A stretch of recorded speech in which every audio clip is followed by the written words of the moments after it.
പ്രിയമുള്ളവരെ, വചനജ്വാല 1786 ദിനത്തിലേക്ക് പ്രവേശിക്കുന്ന ഇന്ന് 2026 ജൂലൈ 22 ബുധനാഴ്ച. എല്ലാവർക്കും ഏറ്റവും സുന്ദരമായ ഒരു സുപ്രഭാതം ആശംസിക്കുന്നു. ഇന്നത്തെ വചന വായനയിൽ ദാനിയേലിന്റെ പുസ്തകം 4-ാം അധ്യായം 19 മുതൽ 37 വരെയുള്ള തിരുവാക്യങ്ങളാണ് നാം ശ്രവിക്കുക. ബെൽത്തേഷാസർ എന്നു പേരുള്ള ദാനിയേൽ ഒരു നിമിഷത്തേക്ക് അസ്വസ്ഥനായി. ചിന്തകൾ അവനെ പരിഭ്രാന്തനാക്കി. രാജാവ് പറഞ്ഞു, ബെൽത്തേഷാസർ, സ്വപ്നമോ അതിന്റെ അർത്ഥമോ നിന്നെ ആകുലനാക്കാതിരിക്കട്ടെ. ബെൽത്തേഷാസർ പറഞ്ഞു, പ്രഭോ, സ്വപ്നം നിന്നെ വെറുക്കുന്നവരെയും വ്യാഖ്യാനം നിന്റെ വൈരികളെയും ഉദ്ദേശിച്ചായിരിക്കട്ടെ.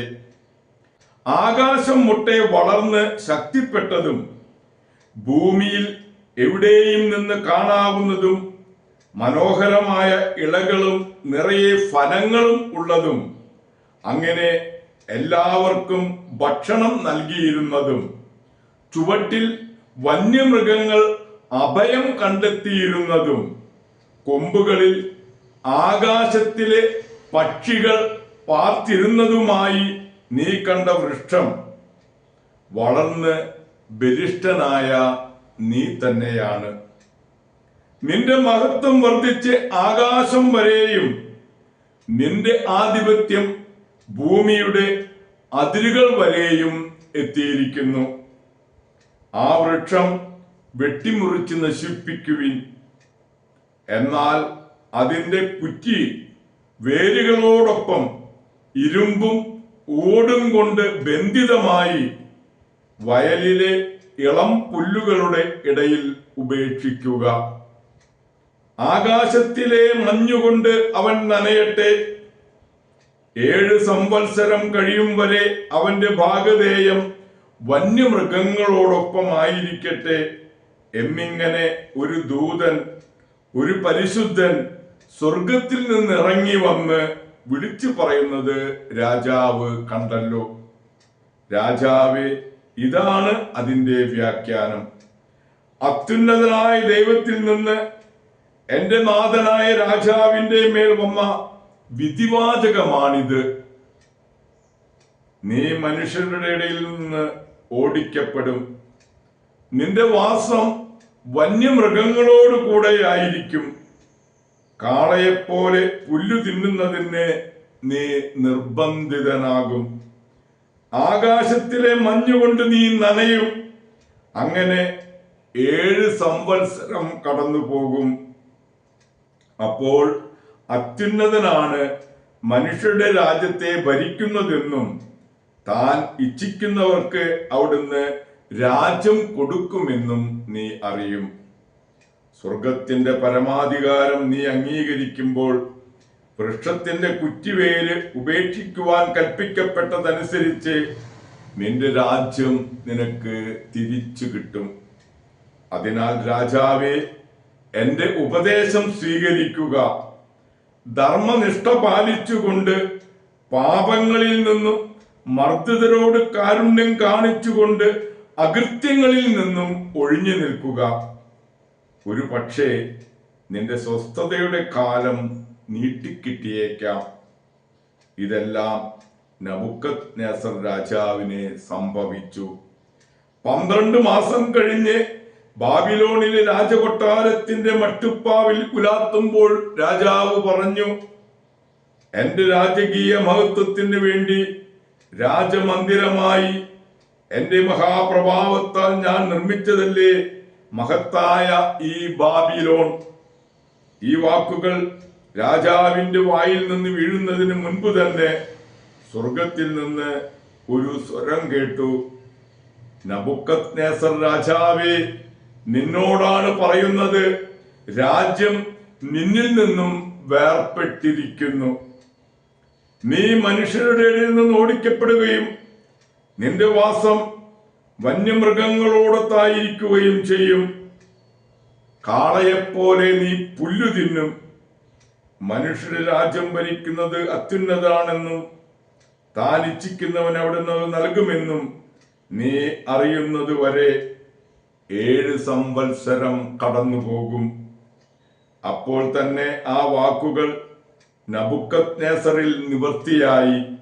അവൻ മനുഷ്യരുടെ ഇടയിൽ നിന്ന് ഓടിക്കപ്പെടുകയും അവന്റെ നഖം പക്ഷിയുടെ നഖം പോലെയും രോമം കഴുകന്റെ തൂവലുകൾ പോലെയും വളരുന്നത് കാളയെപ്പോലെ പുല്ലു തിന്നുകയും ദേഹം ആകാശത്തിലെ മഞ്ഞുകൊണ്ട് നനയുകയും ചെയ്തു.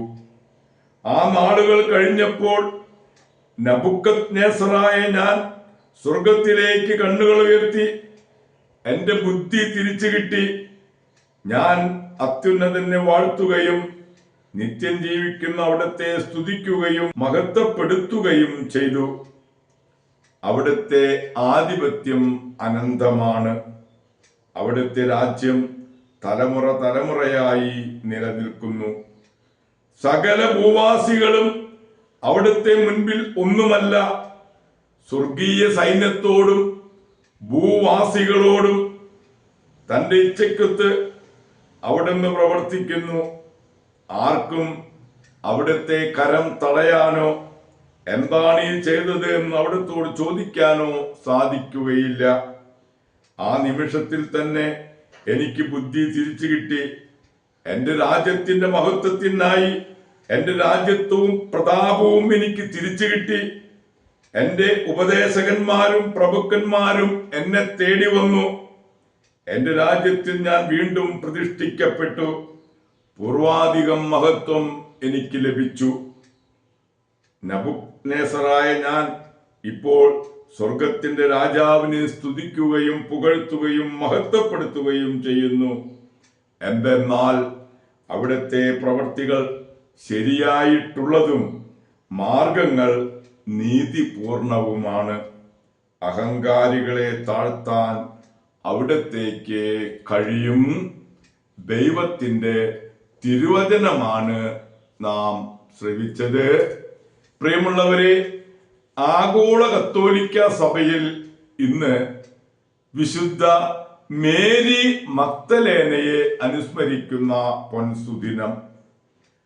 നമ്മുടെ കർത്താവ് ഈശോ മിശിഹായുടെ പീഡാനുഭവത്തിലും പുനരുത്ഥാന രംഗത്തും പ്രത്യക്ഷപ്പെടുന്ന മേരി മഗ്ദലേനയും 7 പിശാചുക്കൾ പുറത്താക്കപ്പെട്ട മേരിയും ബദനിയിലെ ലാസറിന്റെ സഹോദരി മേരിയും ശിമയോന്റെ വിരുന്നിൽ ഈശോയുടെ പാദത്തിൽ വീണ അജ്ഞാതനാമാവായ പാപിനിയും ഒന്നാണെന്നും 2ആണെന്നും 3ആണെന്നും അഭിപ്രായമുണ്ട്.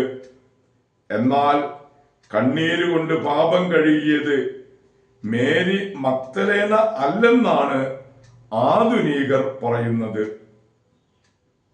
ഈശോയെ അത്യധികം സ്നേഹിച്ച ഒരാളാണ് മേരി മഗ്ദലേന. മഗ്ദലേന എഫേസൂസിൽ മരിച്ചുവെന്നും ഫ്രാൻസിൽ പ്രോവിൻസിൽ ലാസറും സഹോദരിയുമൊപ്പം ജീവിച്ച് മരിച്ചുവെന്നും പറയുന്നുണ്ട്. പ്രിയമുള്ളവരെ, വിശുദ്ധ മേരി മഗ്ദലേനയുടെ മാധ്യസ്ഥം യാചിച്ച് ഇന്നത്തെ ഈ നല്ല ദിവസത്തിലേക്ക് നമുക്ക് പ്രവേശിക്കാം. എല്ലാവർക്കും നല്ല ഒരു ബുധനാഴ്ച ദിവസം ആശംസിക്കുന്നു.